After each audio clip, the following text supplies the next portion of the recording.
Hello everyone and welcome to another exciting Art of War video. We are here today reviewing some brand new exciting rules because guess what? Today is a day in a month. And that means we've got new Space Marines to talk about. That's right, we are playing Warhammer, and that means Space Marines are getting releases even more than last week. We've got the brand new White Scars. Absolutely, we're going to be talking about the new Suboden Khan as well as the Spearpoint Task Force. Games Workshop has been giving a little bit of love to all of the non-Ultramarine chapters first, which I think all those players are really appreciating after a relatively blue edition for the loyal Space Marines. And so we're really excited to talk about new White Scars. White Scars are an old favorite of mine. It's an army I played heavily in 8th and 9th edition. And Nick, I know it's one that's near and dear to your heart as well. I do love the White Scars. You know, they're one of the cooler Space Marine chapters. They get up close and personal, they do some good damage to your opponent. They play Space Marines in Warhammer in the honorable way. Absolutely, by going fast, which is my favorite way to play Warhammer. And we got a brand new character, a brand new model, and I hear he's really cool. He is. If you like this video, make sure you like this video. Leave a comment. Let us know what you think about this new detachment and these new rules. And of course, check out the other review video that came out today on our YouTube channel. You can find that by subscribing to the YouTube channel. That way you'll get notified when we go live if you want to find out about Canuck Var and the new Iron Hands. But first, we're going to talk about the White Scars. You ready for it? I'm ready. Put me in, coach. All right, so we're going to start by talking about the Khan himself. Suboden Khan, Khan on a bike? Suboden. Maybe. He is a Space Marine bike character, which is weird because we don't actually have any of those. He moves 12. He's T5. He has a 3-up armor save, a 4-up Benvuln. He's very much a captain. He's got 8 wounds, and he's got OC 2. 8 wounds is a lot of wounds. You know what? The bike is actually kind of large. It's a big model, so... No, I was playing against Custodies out here. He's a big boy. He deserves Power it. creep. Plus 3 wounds. That's what you get for riding a bike. He comes with a bolt pistol and an Onslaught Gatling cannon. This is like the little minigun on the wrist of the Redemptor. But it's 8 shots. 8 shots of dev wounds. 501 dev wounds. Hits on 2s because he's a captain. Much better than a twin bolt gun. Much better than a twin bolt gun. He's also got 2 melee weapons. He has a power sword, which is the less exciting one. It's 8 attacks of a power sword, strength 5, AP 2, damage 1. What you're really here for is Stormtooth, which is his spear. This is 6 attacks, strength 6, AP 2, damage 2. It's a lance, it makes sense, it's a big spear, and it's anti-monster 4+, and anti-vehicle 4+. That's a very interesting profile. Really great at killing like Space Marine bodies. You're going to run their wound on 2s with lance, and it's AP 2, 2 damage. Only decent versus monsters and vehicles. You're pretty much going to wound them always on 4s no matter what. Yep. And the real thing here is that he's a leader. He can join Outriders, the only mounted unit we really have in Space Marines. And you have to keep in mind the Outrider rule, which is that on the charge, you get +1 strength, +1 damage. Oh. And so suddenly when he's strength 7, AP 2, damage 3 with lance built in, this guy's actually a very capable. Yeah, now he's wounding possessed on 2s and he's damage 3. He's actually going to kill pretty much everything. Yeah, no, this guy will clear out several Custodes-sized models a turn. So when he's joining Outriders, which he will be, he's actually going to be very capable in combat. Yeah. He does come with 2 rules as well, because of course he does. First is Spear of Chagoris, and this model's unit is eligible to shoot and declare a charge in a turn in which it advanced or fell back. If that unit is already eligible to shoot and declare a charge in a turn in which it advanced, add 1 to advance and charge rolls made for that unit instead. Now, this is really cool because you have that ability to, just fall back, advance, do everything you want. The second half of this rule sounds awesome. Yeah. It doesn't exist. Well, if you take it in the Stormlance detachment, no. No, it doesn't exist because you need to be eligible to shoot and declare a charge in a turn which you fell back or advanced to get +1 advance and charge, and you can't do that in Stormlance because they're only eligible to charge. Oh. Yeah, it's I think it's future proofing because they just copy and pasted this rule from Samael. But I worry actually that people are going to read this rule and think, oh, I'm +1 advance and charge in this detachment. But that's not actually what it says. So I honestly think this one needs a little bit of an FAQ. It's a great rule, but the second half has no legal way to activate in Space Marines at the moment. That's disappointing and sad. But, you know, at least you can fall back, advance, shoot, charge. So pretty cool. Pretty good. That's the best part of that rule? Yeah. You still got that. Yeah, no, it's still very good. And his second rule is good enough to make up for it. So don't worry, folks. We are still happy here. And that is Skilled Riders. Each time this model's unit makes a normal advance, fallback, or charge move, it can move horizontally through terrain features. John, as someone who has recently fallen in love with Shining Spears, this rule on a bike unit is awesome. It is so good. It's very, very good. So I absolutely love this character. Very hard hitting in combat. A combat White Scar jet bike character is frankly exactly what I would have asked for. Yeah. If Santa Workshop had let me write him a note.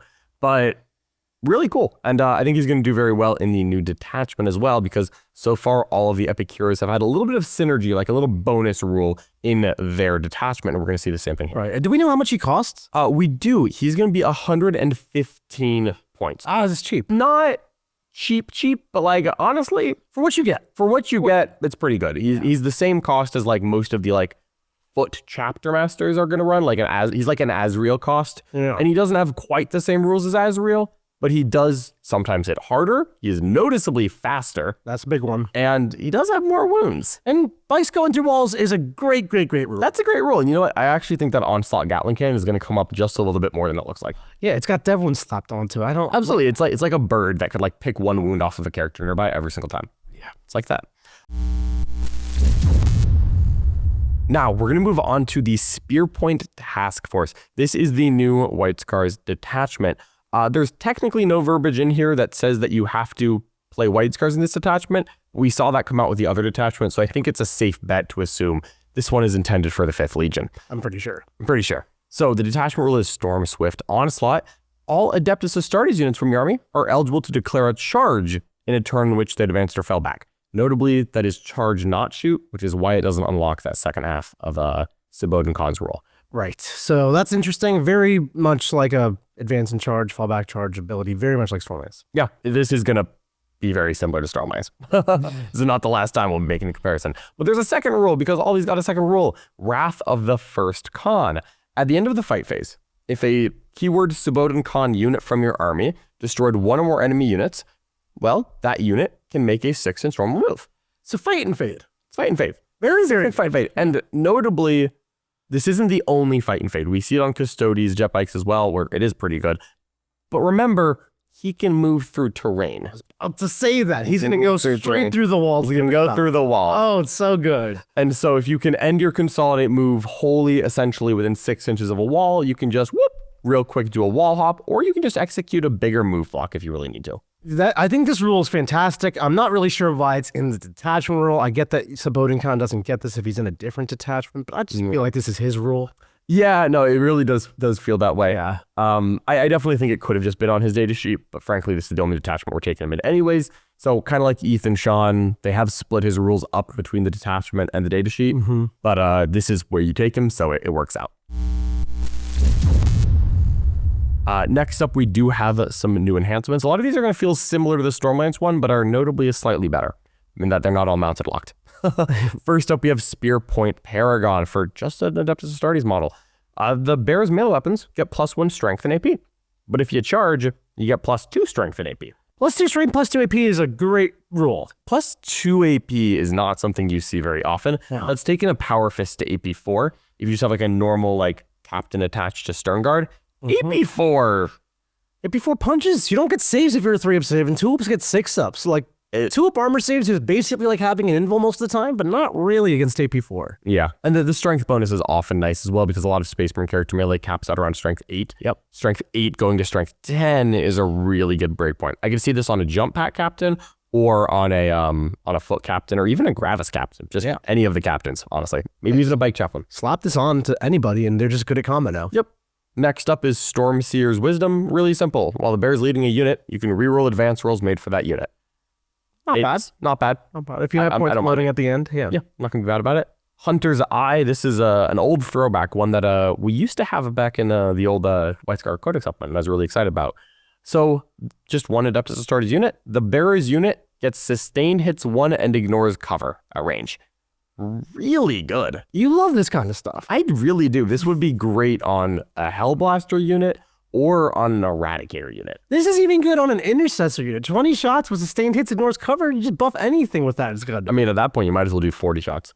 That's true. I think stop at 5. I would love this on either a Lieutenant or an Apothecary Biologus, where I can get lethal hits. And suddenly you're like, oh, I'm lethal and sustained hits and ignore cover. Marines have a lot of mid-AP shooting. Yep. And so I think they really benefit from this. And a high volume. It's perfect for them. Yeah, this is great enhancement. And I think it's a really good way to introduce one more shooting unit because Space Marines very rarely take infantry shooting units because there's not a lot of good ones. This helps. I actually even think so would help like a Devastator unit. Yeah, absolutely. Devastators once per game can flip a hit roll to a 6. And hits. All ignores cover. It's a good enhancement. Grav cannons, whatever you take. Across the board. You know, I know you miss Grav cannon Devastators in the White Scars. Absolutely. That's what Nick... Never been bad touched by those. Never. Finally, we have Chagorian Huntmaster as our last one. And this is for a mounted unit only. And if the bear's unit is in strat reserves for the purpose of setting up on battlefield, you treat the battle round as being one higher than it actually is. Notably, this is not in your movement phase, which means once again, they've given us turn 1 rapid ingress, folks. Stop doing it! Space Marines need to stop being so turn 1 rapid. It's so... I mean, if anyone, it should be Space Marines. Of course. We're dynamic. But this is only mounted, so there is only one mounted character who can take an enhancement in all of Space Marines, and that is the Bike Chaplain. So this is a Bike Chaplain plus an Outrider unit. This is a perfectly serviceable unit, but I will say I don't think it's going to do as much work in this detachment as it does in Shadowmark Town because you don't have a variety of units you can put it on like Vanguard Veterans. Right. I agree. It's a cool rule, but the unit you're putting it on is just not that great. Yep. Now, onto the stratagems. Again, this is going to feel relatively similar to what we've got in Stormlands. We start off with Armor of Contempt. What's that do? Exactly what you think it does. It's reduce AP by 1. It's the same as... I'll be sarcastic. Yeah. Don't you worry. All right. Next is Spear Thrust and Saber Swing, which is a baller name for a stratagem. 1 command point, 1 endeavors to start his unit that has not been selected to fight this phase. It is a fight phase stratagem. And you select either Lance or Lethal Hits, and you get it on your rail weapons. If you are mounted, you get Lance and Lethal Hits. Very nice. I mean, Lance is a great rule. Lethal Hits is a great rule. Lethal and Lance on your Outrider squad, pretty solid. Absolutely. There's currently a Stormlight stratagem that gives mounted units reroll charges and Lance. Now, those mounted units get Lance and Lethal Hits with the big upside of you can use this on infantry. Yeah. And that's a really big deal. I'm very happy to see this. And don't forget, you're still playing Space Marines. We got Oath of Moment, so we have that sustained hits enhancement. We got Lethal Hits on the tap with the CP. It's good stuff going on. Yeah. Get a lot of rerolls in here. Maybe a little +1 to wound action. Oh, yeah. Mobile Lethality is the next stratagem. This is another great upgrade on an existing good stratagem. In your movement phase, you target 1 Depth of Authorities unit from your army. Until the end of your turn, your unit is eligible to shoot in a turn in which it advanced or fell back. And you know what? I think I actually missed something important on this one. Yeah. It's movement phase, not shooting. Yeah, you're going to get to trigger Suboden Khan's rule. And it's until the end of the turn. Okay, so you can spend a CP to give Suboden Khan +1 advance to charge. Yeah. Okay, that's worth something. That's not pretty cool. We're getting somewhere. Or somewhere. Just make any unit shoot, advance, charge, and fall back. That's all good. Fall back and shoot is the big one. You know who loves fall back and shoot the absolute most? Who dat? The Stormraven. Oh my god. Oh, we're back, baby. Well, absolutely not. This is absolutely. Now, the Stormraven was only really good in classic Stormlands because it did have 1 CP access to -1 to hit and wound, which is crazy because that's coming up later.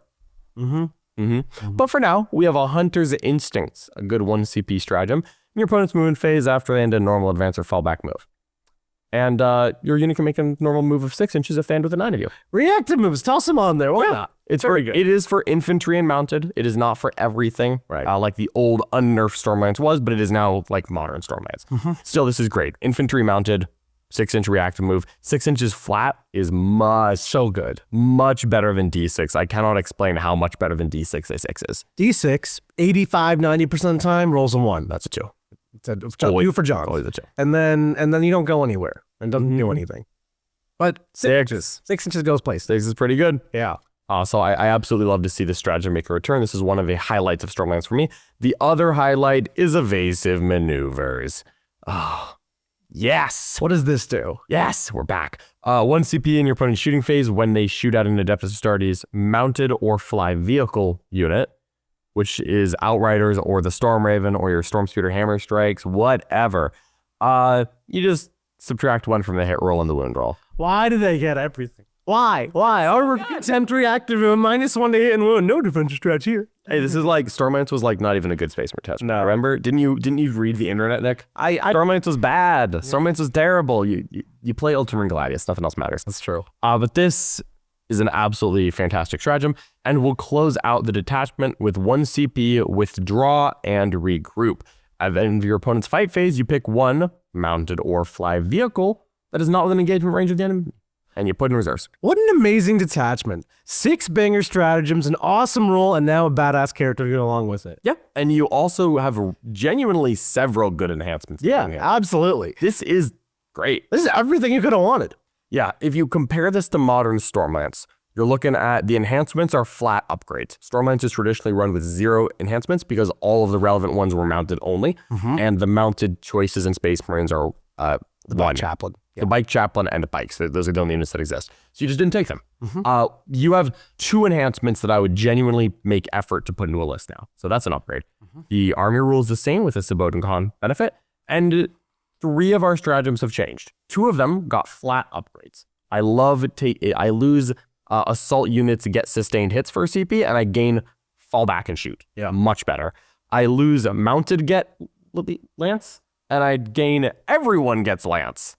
And maybe the mounted gets lethal. Much better. We're looking at 2 upgrades here, and you know what? I lose my flat 6 advanced strap, which is flat 9 on bikes. Right, that is a big which is big, and honestly might have been silly with Suboden Khan going through walls. But I gain go into reserves, which on the bikes, less important. Although, frankly, teleporting an ATV isn't the worst thing for late game scoring. What I really like, though, is just having a Hammer Strike or a Thunder Strike or a Storm Raven going into reserves for free. There are some really good options here. Yeah, and I really like that they cut the 2 CP strat, because budgeting for 2 CP is just already, it's very hard. So now you have a lot of very usable strats that are all very impactful. Absolutely. From a competitive sense, if I look at this detachment, what this has really done, I think, is it has elevated White Scars from an army that practically did not exist into detachment. Yeah. Well, I'm talking like White Scars, like Corsaro Khan, into an army that you can actually play and really justify. Unfortunately, this detachment doesn't really do anything for Corsaro Khan, the existing White Scar character, a man after my own heart. He unfortunately remains what he is, which is a character not often seen on the tabletop. But Suboden Khan, I think, is actually worth playing, and this detachment is an upgrade on Stormlance. The harsh comparison is going to be between this and Ultramarine Stormlance, where you can look at it and say Suboden Khan is a good character, probably not as game-defining as Guilliman and Calgar. Yeah. This detachment is better than Stormlance, but I wouldn't say it is a mile better. I would say it is a bit better. Yeah. And so you've got Ultramarine characters are a little better than White Scar characters. White Scar detachment's a little bit better than Ultramarine detachment for comparing the Stormlance styles. And so which one of these ends up better? I'd say it's going to be a conversation, but my instinct is that I think that until we see these new Ultramarine rules, I still think that Ultramarine Stormlance is going to be one of the premier ways to play Space Marines. But I love that they have taken another style of Space Marines and added it to the mix. Even though I don't think it has pushed the power of Space Marines as a whole up, it's given more diversity, and that's the perfect thing for these new rules. And I think that's one of the things that I do like about Space Marines is that they have so many different viable builds and approaches to the game, and this just adds to the pile, which is really cool. Yeah, I think this is super fun, but I don't think that this is going to terrorize the meta. I don't think that this is going to be ruining the game and we're going to need a White Scar nerfs in 3 months. I just think that if you really like White Scars, you can just play this instead of Ultramarine Gladius, and this is actually powerful enough that you don't feel like you're handicapping yourself. Yeah, this is like a top army detachment. Yeah, this is a good detachment with good rules that are useful. They reward you for using the White Scar character. It gives you a reason to use the White Scar units of bikes and flying vehicles. This is everything you would want as a player, a Space Marine player who prefers White Scars. Because there's an actual reason to play White Scars again. Awesome. Well, I'm excited to see it. I'm glad they're giving White Scars some love. They're one of my favorite versions of Space Marines, and they needed it. I'm sad about Corsaro Khan, but we got Suboden Khan, and he's cool too. Absolutely. And you know what? Corsaro will be back. He always returns. So does Anzac, his bird. Yeah, I'm sure. Thanks so much for watching, everybody. I hope you enjoyed this video. I'm so curious to hear what you have to think, so please leave a comment letting us know. And then we have a lot of other Space Marine detachment reviews coming out right now, including the new Iron Hand. So check that out if you haven't. Subscribe to the channel, get notified every single time we go live. All right. Thank you for watching, everyone. Bye-bye.